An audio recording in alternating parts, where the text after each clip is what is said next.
ഞാനിന്ന് കുറുക്ക് കാളനാണ് ഉണ്ടാക്കുന്നത്. കാളൻ ഉണ്ടാക്കാൻ 250 ഗ്രാം ചേന, 2 ചെറിയ നേന്ത്രക്കായും എടുത്തിട്ടുണ്ട്. കായുടെ തോലൊക്കെ മുഴുവനും എടുത്ത് കളയണം, ഇല്ലെങ്കിൽ വേവുമ്പോൾ തോൽ ഇളകി വരും. ചേന കുറച്ച് വലുതായി കഷ്ണങ്ങളാക്കി എടുക്കണം. അതുപോലെ കായയും 2ഓ 4ഓ ആയി നീളത്തിൽ കീറി മുറിച്ചെടുക്കാം. മുറിച്ച് വെച്ച കഷ്ണങ്ങളിന് കുക്കറിലേക്ക് ഇട്ട് കൊടുക്കാം.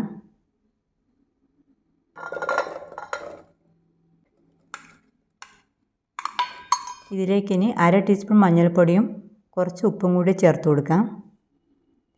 ഉപ്പ് പിന്നീട് ആവശ്യത്തിന് ചേർത്ത് കൊടുത്താൽ മതി. ഒരു തണ്ട് കറിവേപ്പില കൂടി ഇടാം.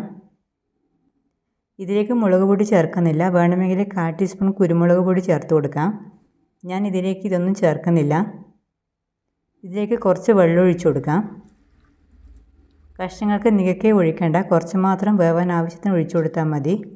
മൺചട്ടിയിലാണ് ചേനയും കായൊക്കെ വേവിക്കുന്നതെങ്കിൽ കഷ്ണങ്ങൾക്ക് നികക്കെ വെള്ളം ഒഴിച്ചു കൊടുക്കണം. ഇതിന് 2 വിസിൽ വരുന്നവരെ വേവിക്കാം. വിസിൽ വന്ന് തനിയെ തണുത്ത ശേഷം തുറന്നാൽ മതി.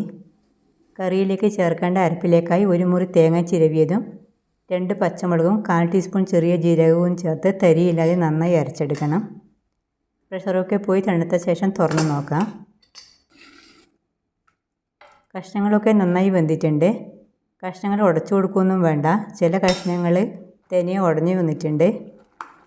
ഇനി ഇതിലേക്ക് അരപ്പ് ചേർത്ത് കൊടുക്കാം. അരപ്പിലേക്ക് വേറെ വെള്ളമൊട്ടും ചേർക്കണ്ട. അരപ്പ് ചേർത്ത ശേഷം എല്ലാം കൂടി ഇളക്കി യോജിപ്പിച്ച് കൊടുക്കണം. തേങ്ങ നന്നായി ഒന്ന് ചൂടാക്കി എടുക്കണം. ഒരു തിള വന്നാൽ മതി.